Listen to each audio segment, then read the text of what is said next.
Everybody, it's me, TONIK TZW, here in a two-ship division with Young Chopper 231. I call this one Blood Brothers, but we were very much like Siamese twins in this one because we certainly did stick together.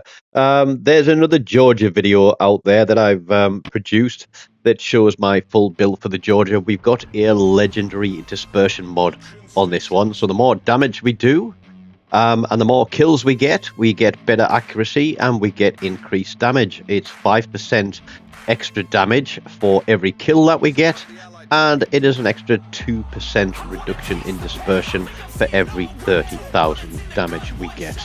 So if you haven't upgraded anything and you've got steel, I know it's a rare resource to accumulate. But in some instances, it is well worthing. That's not a word. It is well worth upgrading some of your modules on some of your ships. You can, of course, change them around on your ship. It will cost you 25 doubloons a time. But I think you'll see from this game that it does indeed make a difference. We are going very slowly, pushing forwards with our destroyer until such time as we get spotted. We are communicating in party chat and we are calling the shots on target as we go. Chops is very, very good in his battleships, and I'll be quite honest and say that I do take his lead when it comes to playing high tier battleships, because he's got a lot more experience than I have. But we put both of our salvos towards that Connecticut, and one thing that it takes me a while to get used to with playing battleships is the different velocities of the shells. But given that there's a smoke screen gone up on that cap and that we are still spotted, in fact we've dropped spot now, there's obviously a destroyer in front of us as well as that Connecticut. But which destroyer it is, we don't know yet. So we're hoping this little guy in front of us will do some spotting for us. But there is the maker out there slowing down. We have good range on these, so we're going to just blind fire and put some shots into that smoke screen. We do get ourselves spotted because we're within smoke fire penalty range probably of the destroyer that's in B cap, but the maker rules out his smoke screen and we miss those shots by the looks of it. There is a Jean Bart there too, and we know what Jean Barts like to do. They like to poke their nose in and keep their nose in, but we'll get to him a little bit later. What I will say is that our weak flank is obviously across there on our left, but they are going to do a solid and get in on that cap. Our destroyer decided not even to contest this cap, and so we decide that we are going to push in. I know it sounds a little bit crazy, pushing two battleships in against a cruiser, a destroyer, and a hybrid battleship there, but the New Orleans is going to turn and give us a broadside. Nope, he's twisting and turning again. Wait for the shot, pull the shot. Chops gives him a bit of a tickle, and how are our shells going to do? There we go, we get a good hit on him as well, so he's down to around 50% of his hit points from two salvos. This Connecticut, I think, is a little bit worried now that he's got two Georges coming straight towards him. The New Orleans is trying to put some fires on us, so we're just going to focus on that guy, because the less fire damage we take, the better it's going to be for us. But dispersion isn't amazing just yet, but we're going to start racking up the points. There are the torpedoes from the destroyer, and I really wish that our destroyer would get theirs spotted, but it's not going to be our destroyer that spots them. It's going to be me as I take a salvo right across the top. Now thankfully they miss me, but we are focusing this Connecticut. He's seen the torpedoes coming towards him, and he is backing out, and we're just trying to put these islands on our right between us and the guys across on the other cap as the destroyer is momentarily spotted. Here we go. Gunlock fails me there, cost me a couple of seconds. I've only got armor piercing loaded, but there goes 50% of his health. I am getting absolutely spammed. I know I'm giving a broadside to the Nebraska. We take another hit there, but we've got the rear turret there, and we're going to pop that to him as well and try to avoid all these torpedoes using our engine boost to give us the speed to get the heck out of dodge. Looking for where Chopper is, aware that the hybrid is behind us. We've got a Kansas way out there. The Mecha is in the middle. Look at this guy. And the thing is, my dispersion, even though I'm running this mod, is a little bit all over the place because I'm going to put a couple of salvos on that Mecha. Red team have got a Plymouth out here. The guys across here on the right hand side, they're playing a very ranged battle, very standoff, because I think that Plymouth is giving them a hard time. Now, if anything, what they should be doing is pushing that Plymouth, but the New Orleans is there. Chops gets a shot on him.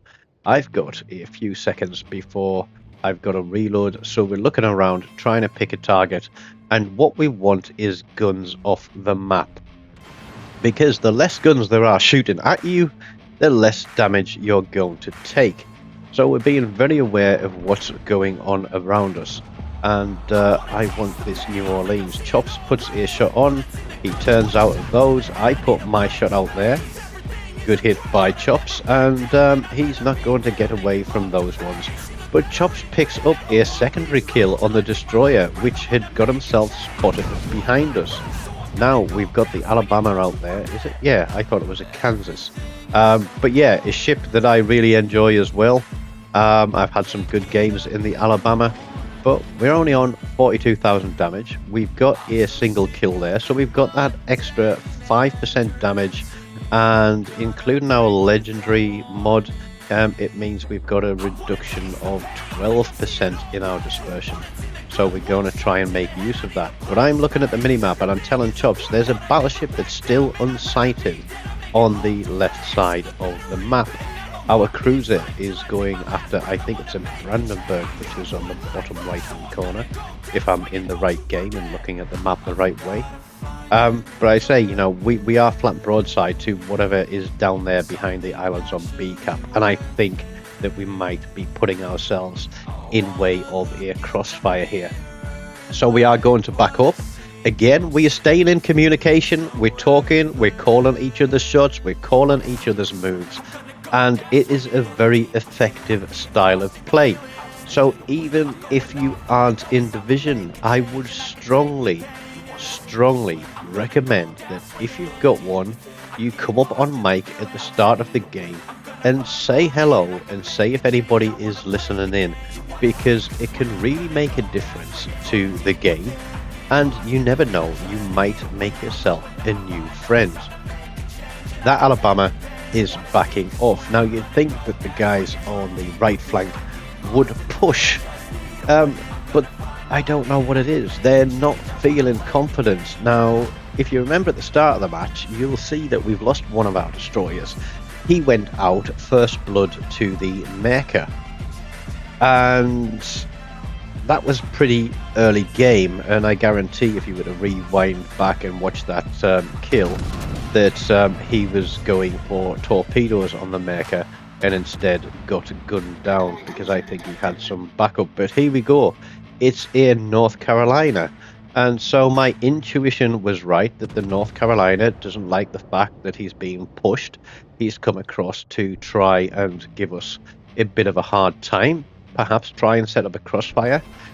But in coming across the map, he has shown a little bit too much skin, and we are actually going to sail onto this cap as well and stop Red Team from picking up the points, as that North Carolina takes an absolute slapping and is very quickly going to realise his mistake.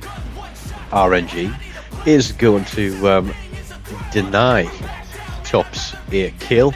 I think that should have been a much bigger hit there. So we're going to get our guns on again. We're using the island on our right now to keep us screened from red team that are across there on Charlie Cap, and RNG shafts us this time for a decent hit.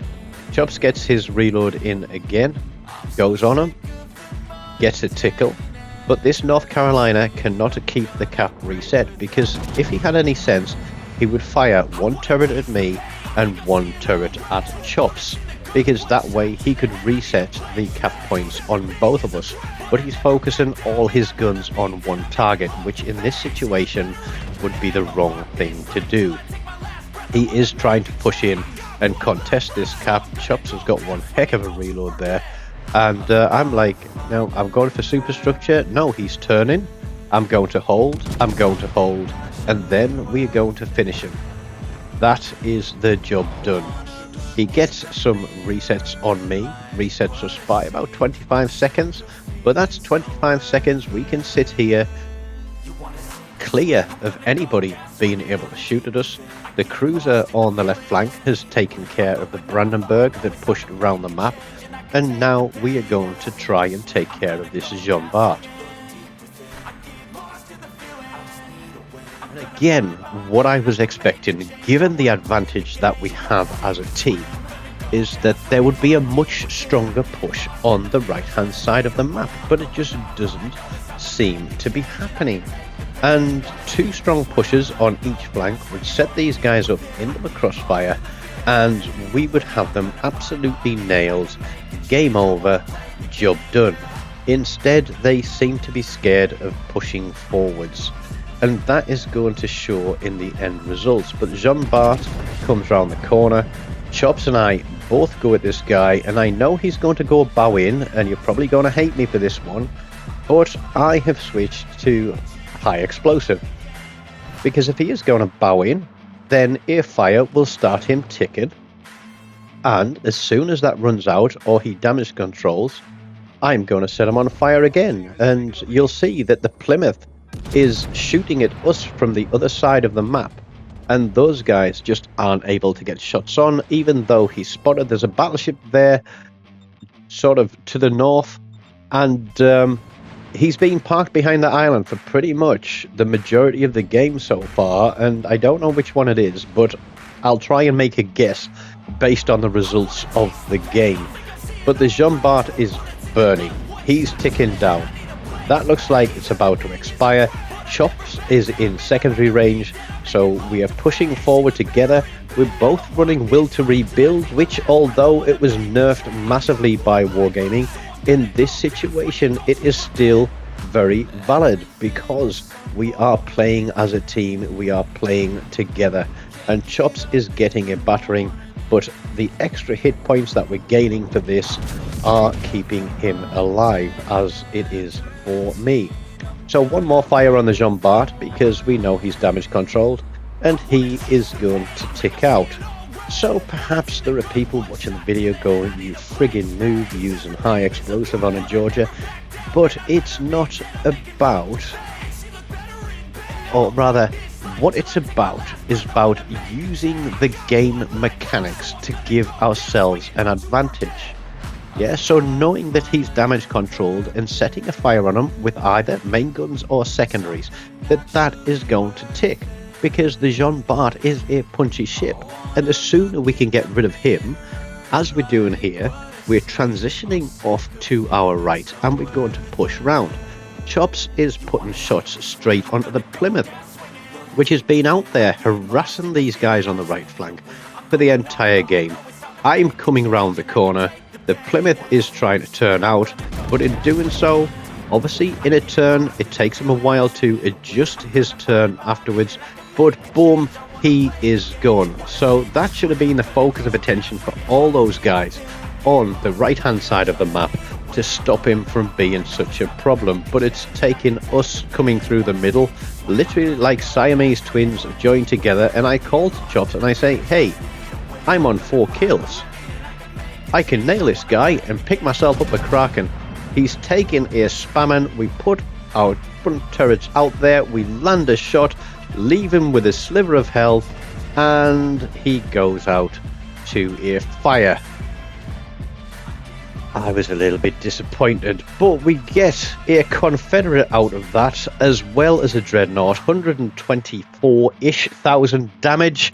With the 4 kills, we do very well and finish 1 and 3 on the board. And there's the Resistance, who, even though he survived the game and got a Dreadnought out of it, he finished below the Destroyer that went out as the first kill of the game. I think that says it all. But there were 4 Dreadnought medals awarded to Blue Team in that game, so it does show that we all took an absolute battering, but we did come out with a victory in the end. So GG's to Blue Team on that one. Don't forget, smash the like button, leave me a comment, subscribe if you haven't, and as always, until next time, take care of yourselves and goodbye.